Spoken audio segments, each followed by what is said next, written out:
مکان پہ مسلمان لشکروں نے جانا بھی ہے تو ہمیں پتہ ہے 3 چیزوں میں سے ایک کام ان کے لیے کرنا ہے، یا تو وہ جنگ کے لیے آمادہ ہو جائیں یا پھر مسلمان ہو جائیں، اگر یہ بھی نہیں تو پھر وہاں مسلمانوں کی حکومت کو تسلیم کر کے جزیہ دیں، یعنی مسلمان ہونا واجب نہیں ہے۔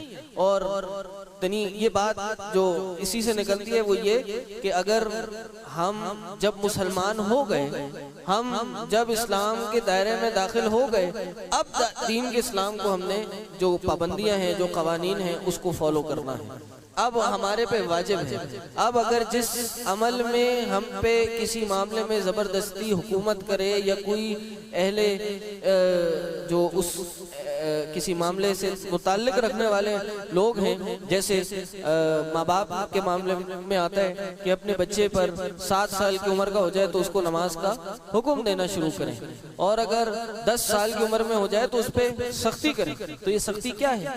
یہ سختی دین اسلام کی سختی ہے۔ تو اس میں اگر بچہ کل کو کہے جی دین میں تو زور زبردستی نہیں ہے تو پھر ہم کیا کہیں گے؟ اسی طرح دین کے اور بھی جو سوسائٹی سے متعلق انفرادی اور ایک مجموعی احکام ہیں، ان میں یہ معاملات لاگو نہیں ہوتے، ان میں وہ جو دین کہتا ہے وہی ہے۔ اسی کے ساتھ ابراہیم علیہ السلام اور نمرود کا مناظرہ اس پارے میں موجود ہے۔ نمرود کون تھا؟ نمرود ایک اس وقت کا بادشاہ تھا اور اپنے آپ کو رب کہلاتا تھا اور اپنے آپ کو سجدہ بھی کروایا کرتا تھا۔ تو ابراہیم علیہ السلام چونکہ یہ مشرکانہ عقائد اپنی قوم میں پھیلاتا تھا، اور ابراہیم علیہ السلام خالص موحد اور اس کے ساتھ ساتھ رشد و ہدایت کے مینار تھے اسلام کے، اللہ تعالیٰ نے ان کو ایک امام کے منصب سے متعارف کرایا ان کا۔ اور چونکہ ابراہیم علیہ السلام نے بتوں کو توڑ دیا تھا، بتوں کو ختم کر دیا تھا، تو ان کو پھر نمرود کے سامنے اور اس کی جو محفل تھی اس میں لے جایا گیا اس سے تاکہ مناظرہ ہو۔ تو وہاں پر ابراہیم علیہ السلام نے اپنے رب کا، اللہ سبحانہ و تعالیٰ کا تعارف کرایا۔ تعارف کیا کرایا؟ وہ آیتوں میں موجود ہے کہ وہی رب ہے، وہ زندہ کرتا ہے، وہی مارتا ہے، اور وہی وہ رب ہے اذا مرضت فہو یشفین، کہ جب میں مریض ہو جاتا ہوں تو وہی مجھے شفا دیتا ہے۔ یہ سن کر نمرود نے کہا یہ تو میں بھی کرتا ہوں، یہ تو میں بھی کر سکتا ہوں، تمہارے رب نے کون سا کمال کر لیا، معاذ اللہ۔ اس نے کہا دیکھو ابھی میں کر کے دکھاتا ہوں۔ اس نے ایک بے گناہ شخص کو بلایا اور اس کو قتل کر دیا، اور ایک شخص جس کو سزائے موت لکھ دی گئی تھی اس کو آزاد کر دیا۔ انہوں نے کہا دیکھو کہ جو شخص آزاد تھا، زندہ تھا، اس پہ کوئی گناہ نہیں تھا، کوئی پکڑ نہیں تھی، میں نے اس کو قتل کروا دیا، تو میں بھی مار سکتا ہوں۔ اور وہ شخص جو بظاہر مر چکا تھا، یعنی اس کے لیے سزائے موت لکھ دی گئی تھی، اس کا اب چند عرصے میں کوئی وجود نہیں رہنا تھا، اس کو میں نے زندہ چھوڑ دیا، دیکھو میں زندہ بھی کر سکتا ہوں۔ یہ فضول سی بات اور بے تکی بات دیکھ کے ابراہیم علیہ السلام سمجھ گئے تھے یہ موٹی عقل کا یا تو مالک ہے یا پھر اپنی قوم کو بھڑکانا چاہ رہا ہے۔ تو انہوں نے کہا اچھا پھر ایک بات بتاؤ، اللہ کا ایک اور تعارف ہے، وہ کیا ہے؟ فَإِنَّ اللَّهَ يَأْتِي بِالشَّمْسِ مِنَ الْمَشْرِقِ فَأْتِ بِهَا مِنَ الْمَغْرِبِ، کہ میرا جو رب ہے وہ سورج کو مشرق سے لاتا ہے اور مغرب میں غروب مغرب میں اس کو ڈھالتا ہے۔ تم ایک کام کرو، کل ایک کام کرنا، سورج کو مغرب سے لے کے آنا۔ تو پھر اس بات کو سننے پہ وہ خاموش ہو گیا، اس کی بھی بولتی بند ہو گئی اور یہاں یہ مناظرہ ختم ہو گیا۔ اگلے پھر آیتوں میں یہ بات بھی ہمیں بتائی گئی کہ اللہ تبارک و تعالیٰ نے جب یہ ابراہیم علیہ السلام نے تعارف کیا کہ میرا رب مارتا بھی ہے، زندہ بھی کرتا ہے، اب کسی کے ذہن میں نمرود کی باتیں سن کر یا پڑھ کر یہ ذہن میں نہ آ جائے، کوئی بھی غلط فہمی ذہن میں نہ آ جائے کہ ہو سکتا ہے کہ اللہ بھی اسی طرح کرتا ہو، کہ جیسے نمرود نے کسی کو زندہ کیا یا مارا، اسی طرح اللہ بھی کسی کو زندہ کرتا مارتا ہو۔ تو اللہ نے وضاحت کے لیے سورہ بقرہ میں 5 واقعات ذکر کیے جس میں مردوں کو اللہ نے زندہ کیا یا کسی کو سبب بنا کے کروایا۔ کیسے؟ ایک واقعہ بڑا مشہور ہے اور یہ معروف قول کے مطابق سیدنا عزیر علیہ السلام کا واقعہ ہے۔ وہ کہتے ہیں وہ ایک بستی سے گزر رہے تھے تو انہوں نے دیکھا کہ وہاں پر مردے انسانوں کی ہڈیاں پڑی ہوئی ہیں، تو ان کے دل میں خیال آیا کہ کون ان ہڈیوں کو زندہ کرے گا؟ تو اللہ تبارک و تعالیٰ نے کہا کہ بلکہ اللہ تبارک و تعالیٰ نے ان عزیر علیہ السلام کو انہی کو موت دے دی، اور موت دینے کے بعد 100 سال تک قرآن کی آیت ہے، انہوں نے کہا اَنَّا يُحْيِي هَذِهِ، کیسے ان کو زندہ کیا جائے گا بعد موت، اللہ ان کو کیسے زندہ کرے گا؟ تو پھر اللہ نے فَأَمَاتَهُ اللَّهُ مِئَةَ عَامٍ، اللہ نے ان کو 100 سال کے لیے موت دے دی، ثُمَّ بَعَثَهُ، پھر ان کو زندہ کیا 100 سال کے لیے۔ انہوں نے پوچھا نا کیسے اللہ ان کو مرنے کے بعد زندہ کرے گا؟ اللہ نے ان کو ہی موت دی، 100 سال کے لیے وفات دی، موت دی، پھر ان کو زندہ کیا، اور پھر ان سے پوچھا قَالَ كَمْ لَبِثْتَ، جی کتنا عرصہ تم گزار کے آئے ہو، کتنا عرصہ تم مردے کی حالت میں، وفات کی حالت میں، موت کی حالت میں رہ کے آئے ہو؟ کہا یومن و بعد یوم، ایک دن یا شاید اس سے بھی کم، بعض دن کا حصہ رہ کے آئے ہوں۔ کہا قال بل لبست 100 عام، تم 100 سال رہ کے آئے ہو، فانظر الی طعامک و شرابک، اپنا کھانا پینا دیکھو۔ بتانے کا مقصد یہ تھا کہ جس طرح تمہیں موت دے کے میں زندہ کر سکتا ہوں، 100 سال تمہیں موت دے کے 100 سال بعد اٹھا سکتا ہوں، تو یہ جو ہڈیاں ہیں ان کو بھی تو زندہ کر سکتا ہوں۔ تو یہ ایک واقعہ تھا۔ دوسرا واقعہ ابراہیم علیہ السلام کے ساتھ ہوا۔ ابراہیم علیہ السلام نے اللہ سے پوچھا اے اللہ کیف تحیی الموتى، اے اللہ آپ کیسے مردوں کو زندہ کرتے ہیں، یا پھر اے اللہ میں دیکھنا چاہتا ہوں کہ آپ کیسے زندہ کرتے ہیں۔ اللہ نے پوچھا اے ابراہیم اولم تؤمن، اے ابراہیم میں نے کہہ دیا میں زندہ اور مردہ کرتا ہوں، یہ تمہیں کافی نہیں؟ یہ بات تمہارے لیے سمجھنے کے لیے، ایمان پختہ کرنے کے لیے کافی نہیں؟ کہا اے اللہ بلا، میں ایمان تو لاتا ہوں، ولیکن لیطمئن قلبی، میں چاہتا ہوں کہ میرے دل کو اطمینان ہو جائے۔ ہمیں بھی بعض اوقات شکوک و شبہات آتے ہیں نا، تو ہمارے اندر بھی ایک تمہ ہوتی ہے، ایک خواہش ہو جاتی ہے کہ کوئی ایسا معجزہ ہو جس سے ہمارے بھی ایمان بڑا پختہ ہو جائے۔ تو ہمارے لیے یہ معجزوں کی خواہش کرنا جائز نہیں ہے، یہ انبیاء کا ہی مقام ہے۔ انہوں نے اس چیز کی خواہش کی تھی کیونکہ ان کے دل کا ایمان پہلے ہی پختہ تھا، وہ صرف اطمینان قلب کے لیے انہوں نے یہ کام کیا۔ یہاں سے ایک بات اور نکلتی ہے، جو لوگ علوم دین، علوم شریعہ کے طالب علم ہیں اور جو اصول حدیث وغیرہ پڑھتے ہیں، ان کو پتہ ہے کہ احادیث کی تقسیم راوی کے اعتبار سے 2 طرح کی ہوتی ہے، ایک خبر واحد ہوتی ہے اور ایک متواتر ہوتی ہے۔ متواتر ان احادیث کو کہتے ہیں جو ایک جماعت کئی لوگ نقل کرتے ہیں، خبر واحد جو 1 سے 10 لوگ ایک طبقے میں نقل کرتے ہیں۔ تو بعض لوگ اس امت میں بہت سے احکام میں خبر واحد کا انکار کرتے ہیں، اس کو مانتے نہیں ہیں، اور اس کے دلائل میں، اس کے دفاع میں قرآن و سنت کے ان دلائل کو دیتے ہیں کہ جس میں نبی صلی اللہ علیہ وسلم نے ایک بندے کی روایت کو قبول کیا۔ نبی علیہ السلام نے ایک بندے کی کوئی بات چیت تھی، یا صحابہ نے ایک بندے کی روایت کو قبول کیا، اور اس کے بعد اس چیز کی تثبیت بھی کی، یعنی اس چیز کی کنفرمیشن بھی کروائی۔ تو لوگ یہ دلائل دیتے ہیں دیکھیں جی صحابہ نے بھی ایک بندے کی روایت کے بعد بھی کسی اور سے اس کی تصدیق کرائی۔ تو اس کا جواب بھی اسی آیت سے دیا جاتا ہے کہ جیسے ابراہیم علیہ السلام نے اپنی ایمان کو اطمینان دینے کے لیے، ایمان تو تھا، یقین تو تھا، لیکن اس کو مزید تثبیت اور مضبوط کرنے کے لیے، اطمینان قلب کے لیے انہوں نے یہ کام کیا، اسی طرح صحابہ نے بھی یہ کام کیا۔ بہرحال یہ ایک الگ سے ایک بات ہے، یہ ایسے موضوعات اور اس طرح کی چیزیں مختلف مدارس میں اور ہمارے یہاں بھی جو کورس ہوتا ہے عالم کورس، اس میں کرایا جاتا ہے۔ یہ چیزیں بھی ہم کو پڑھنی چاہیے۔ بعض اوقات صرف قرآن حدیث پڑھنے سے ہی ہر چیز واضح نہیں ہو جاتی، کچھ علوم اصول کے بھی ہوتے ہیں، ان سے بھی ہمیں گزرنا چاہیے۔ دوسرا واقعہ ابراہیم علیہ السلام کا تھا، وہ کیا تھا؟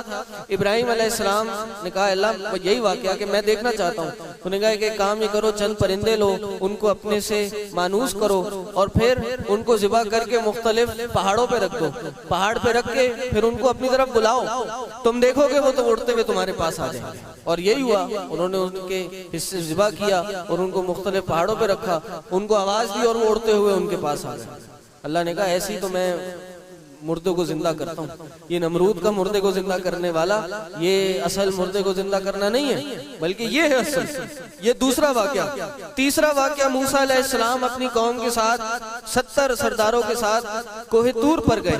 وہاں پر اس لیے لے کے گئے تھے کہ وہاں اللہ تورات دے گا، کتاب دے گا، تو یہ اس کی تصدیق کریں گے، واپس اپنی قوم کو جا کے بتائیں گے۔ چونکہ سردار ہیں تو سردار جب اپنی قوم کو جا کے بتائے گا تو قوم ان پہ ایمان زیادہ لے آئے گی۔ تو یہ اپنی قوم کے پاس ان سرداروں کو کوہ طور پہ لے کے گئے، تو وہاں جب تورات اتری، اللہ کی دین کی دعوت دی گئی، تو انہوں نے تو انکار ہی کر دیا۔ اللہ کو بڑا شدید غصہ آیا یہ معاملہ دیکھ کے، تو اللہ نے وہاں پہ ان 70 لوگوں کو موت دے دی، ان کو مار دیا۔ یہ دیکھ کے موسیٰ علیہ السلام بھی بڑے پریشان ہو گئے، نے کہ اللہ تو نے تو اپنا عذاب ان پہ نازل کر دیا، لیکن اب کیا ہوگا؟ اب میں واپس اپنی قوم کو جا کے کیا جواب دوں گا کہ ان کو تو میں دین اسلام کی تصدیق کے لیے لے کے گیا تھا، اور موسیٰ ان کو لے گیا اور ان کو قتل کر دیا موسیٰ نے۔ تو پھر اللہ نے واپس ان کو زندہ کیا، مرے وہ کو زندہ کیا، زندگی دی، اور پھر ان کے پاس لے گئے۔ چوتھا واقعہ وہ گائے والا واقعہ کہ جو ہم نے آپ کو 1 سے 2 دن پہلے بتایا تھا کہ گائے کے حصے کو اس مردے کے جسم پہ مارو تو وہ زندہ ہو جائے گا اور اپنے قاتل کا نام بتا دے گا۔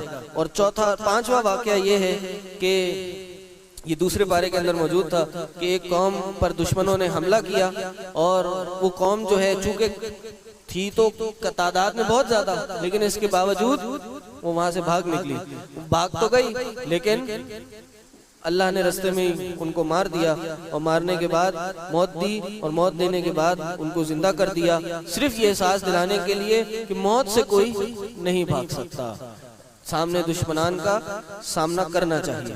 اس کے بعد پھر ایک دفعہ اللہ تبارک و تعالیٰ نے صدقات و خیرات کرنے کا حکم دیا۔ یہ بات قرآن کا ایک خاصہ ہے کہ قرآن کا کوئی ایک موضوع ایک جگہ پہ نہیں ہے، قرآن کا ایک موضوع ایک جگہ پہ نہیں ہے۔ آپ کہیں کہ جی مجھے صدقوں کا کوئی موضوع قرآن سے نکال دیں تو پورا قرآن کا مطالعہ کرنا پڑے گا۔ آپ کہیں جی جہاد کے فضائل بتا دیں، پورے قرآن کا مطالعہ کرنا پڑے گا۔ آپ کہیں کہ نبی علیہ السلام کی سیرت اور غزوات سے متعلق باتیں نکال دیں، پورے قرآن کا مطالعہ کرنا پڑے گا، اور اسی طرح بہت سے مسائل ہیں۔ پھر اللہ تبارک و تعالیٰ نے ہر پارے، ہر 2-4 رکوع کے بعد اللہ کی راہ میں خرچ کرنے کا حکم دیا۔ اور یہ کیوں دیا؟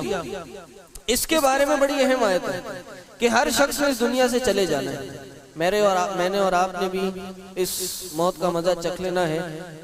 الموت قدح کل نفس شاربہ، کہ موت ایک پیالہ ہے، ہر نفس نے اس سے پی لینا ہے۔ والقبر باب کل نفس داخلہ، قبر ایک باب ہے، ایک دروازہ ہے، ہر نفس نے اس کے اندر داخل ہونا۔ اس لیے فرمایا کہ اکثر الذکر حازم اللذات، موت کو جو انسان کی لذتوں کو مٹانے والی چیز ہے اس کو کثرت سے یاد کیا کرو، کثرت سے اپنے آنے والے وقت کو یاد کیا کرو، تمہاری لذتوں کو مٹا دے گی۔ تمہاری جتنی 100 سال کی پلاننگ ہے ان سب کو تھوڑا سا ہولڈ دے گی، تمہیں تھوڑا جھنجھوڑے گی، تم کیا پلاننگ کر رہے ہو۔ تو جب انسان اس دنیا سے جائے گا، سب سے پہلی فکر یا جس کو ہم کہتے ہیں ریگریٹ جو انسان کو ہوگا وہ یہ ہوگا کہ انسان، یا سب سے پہلی خواہش جو ہوگی انسان کو مرنے کے بعد، جو کہ قبول نہیں ہو سکتی، وہ یہ ہوگی، وہ اللہ سے کہے گا یا اللہ مجھے مہلت دے، میں دنیا میں واپس جاؤں، جو کچھ میرے پاس ہے وہ اللہ کی راہ میں خرچ کر کے آ جاؤں۔ کیوں؟ کیونکہ اب کچھ کام نہیں آ رہا۔ جو اضافی کپڑے میرے پاس تھے، جو اضافی گاڑی، بنگلے، پراپرٹی، پیسہ، جولری میرے پاس تھی، وہ میں اللہ کی راہ میں دے آؤں، کیونکہ اب وہ میرا تو نہیں رہا۔ یہ انسان کی سب سے پہلے خواہش ہوگی۔ اسی لیے اللہ بار بار مقامات پہ یہ بات یاد دہانی کراتا ہے، یا ایھا الذین آمنوا انفقوا مما رزقناکم من قبل ان یأتی یوم لا بیع فیہ ولا خلہ، اے لوگوں جو ایمان لائے ہو، انفقوا، اللہ کی راہ میں خرچ کرو، اس بات سے پہلے کہ تمہارے پاس وہ دن آ جائے جس دن کوئی تجارت نہیں ہوگی، کوئی دوستی، کوئی گہری دوستی نہیں ہوگی، نہ کسی کی شفاعت ہوگی، اور کافرین وہی ظالمین لوگ ہیں۔ اللہ تبارک و تعالیٰ نے صدقے کا حکم نہیں دیا، بلکہ صدقے کے لیے کرنے کے جو آداب ہیں وہ بتائے۔ بس یہ آداب بتا کے اپنی بات کو ختم کروں گا، باتیں تو بہرحال آگے بہت ہیں، وقت کم ہے۔ صدقہ کرنے کے آداب، سب سے پہلا ادب کیا ہے صدقہ کرنے کے لیے؟ وہ یہ ہے کہ صدقہ خالص اللہ کو خوش کرنے کی نیت سے کیا جائے۔ صدقہ کرنے میں کسی تھوڑا سا بھی دکھاوا مقصود نہ ہو، اخلاص کے ساتھ اللہ کی راہ میں صدقہ کیا جائے۔ آج ہمارے یہاں یہ سوشل میڈیا کا بڑا رواج ہے، چلتا ہے، آج کل دنیا ہی سوشل میڈیا پہ ہے۔ اس نے ہمارے اخلاص کو بڑا نقصان پہنچا ہے، اس نے بہت زیادہ ریاکاری کو عام کیا ہے، ترویج دی ہے۔ اللہ کے نبی صلی اللہ علیہ وسلم نے فرمایا قیامت کے دن سب سے پہلا عذاب یا سوال کس سے کیا جائے گا؟ کہا 3 لوگوں سے، 3 لوگوں کو بلایا جائے گا۔ پہلا شخص کون؟ کہا شہید کو بلایا جائے گا۔ شہید کو، اللہ کی راہ میں قتل ہو کے آیا ہے، اللہ کی راہ میں شہید ہو کے آیا ہے، اپنی جان کا نذرانہ پیش کر کے آیا ہے، اس کو بلایا جائے گا، اس سے پوچھا جائے گا، اس کے سامنے اس کی نعمت رکھی جائے گی وہ شہید ہونے کی، اس کو دیکھے گا، پہچان لے گا، ہاں جی ٹھیک ہے۔ پھر پوچھا جائے گا تو یہ کیا ہے؟ انہیں کہا اللہ میں تیرے راہ میں شہید ہو کے آیا ہوں، اللہ تیری راہ میں اپنی جان کا نذرانہ پیش کر کے آیا ہوں۔ اللہ کہے گا نہیں کذبتا، تو نے جھوٹ بولا ہے، تو شہید تو ہو کے آیا لیکن میرے لیے نہیں ہو کے آیا، تو اس لیے شہید ہو کے آیا تاکہ تجھے لوگ کہیں دیکھو کتنا بہادر انسان۔ اس کو سر کے بل زمین پہ گرایا جائے گا اور جہنم میں پھینک دیا جائے گا۔ یہ شخص۔ دوسرا شخص کون ہوگا؟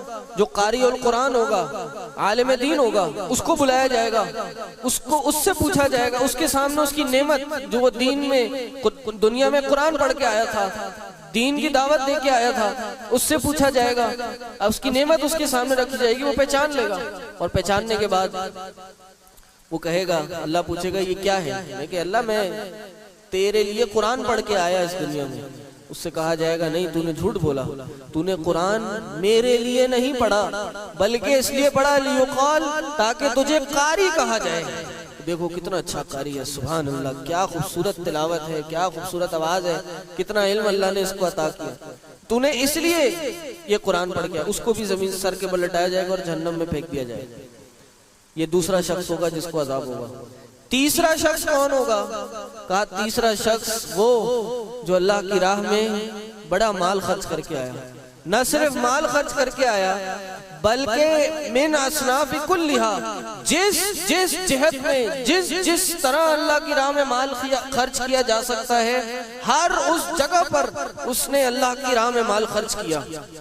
دین کی تعلیم کے لیے مال خرچ کیا، اس نے غریبوں محتاجوں کی مدد کی، یتیموں بیواؤں کی مدد کی، ہر طرح کنویں کھدوائے، لوگوں کے لیے آسانیاں پیدا کی، ہر طرح کا انفاق فی سبیل اللہ کر کے آیا۔ لیکن اللہ اس کے سامنے اس کی نعمت لائے گا، وہ پہچان لے گا، کہے گا تو نے کیوں کیا؟ اللہ میں نے تیرے لیے ہر طرح کا مال خرچ کیا۔ اس سے کہا جائے گا کہ نہیں تو نے اس لیے نہیں کیا، تو نے اس لیے کیا تاکہ تجھے بڑا غنی کہا جائے، بڑا سخی کہا جائے کہ دو دیکھ کے کتنا بڑا دل ہے اس بندے کا۔ اس کو بھی سر کے بل لٹا کے جہنم میں پھینک دیا جائے گا۔ یہ حال ہوگا اتنی بڑی عبادات کرنے والوں کا اگر دل میں ریاکاری آ جائے، اگر دل میں ریاکاری آ جائے۔ تو پہلا جو ادب ہے وہ کیا ہے؟ صدقہ اللہ کی نیت خالص اللہ کے لیے کیا جائے۔ دوسرا، جب صدقہ اللہ کے لیے دیا ہے تو جس کو دیا ہے اس پہ احسان مت جتلائے جائے، جس کو دیا ہے اس کو تکلیف نہ پہنچائی جائے۔ اللہ نے قرآن میں فرمایا یا ایھا الذین آمنوا لا تبطلوا صدقاتکم بالمن والاذی، اے لوگو اپنے صدقات کو احسان جتلا کر اور تکلیف کے ساتھ برباد مت کیا کرو کہ جس کو صدقہ دے دیا اب اس پہ، جس کے ساتھ کوئی مالی تعاون کر دیا، کمزور کی مدد کر دی تو اب اس پہ اپنا زور چلانا شروع کر دیا، حکم دینا شروع کر دیا۔ یہ نہیں کرو، بلکہ ان کو شاعر کہتا ہے نا کہ کسی کی راہ سے اٹھا کے پتھر پھر آنکھ اپنی نگاہ اپنی جھکا کے رکھنا کما لیے، کہ کسی کے آگے سے آپ نے پتھر اٹھائے اب اس کے آگے اپنی نظریں جھکا کے رکھیں، زیادہ سینہ چوڑا کر کے اس کے سامنے جانے کی ضرورت نہیں ہے کہ آپ نے بہت بڑا احسان کر دیا اور وہ ہر وقت آپ کے ماتحت ہو گیا، نہیں، اس سے بھی بچنا ہے۔ اور اس کے بعد دل کی خوشی سے صدقہ کرنا چاہیے، یہ نہیں کہ کوئی پیچھے لگا ہوا ہے، فون پہ فون کرا چلا جا رہا ہے، آپ گھر سے نکلتے ہیں وہ آپ کے پیچھے پڑ جاتے ہیں، جان چھڑانے کے لیے آپ نے صدقہ کر دیا، ٹھیک ہے جان تو چھوٹ جائے گی لیکن صدقے کا وہ ثواب شاید نہ مل سکے۔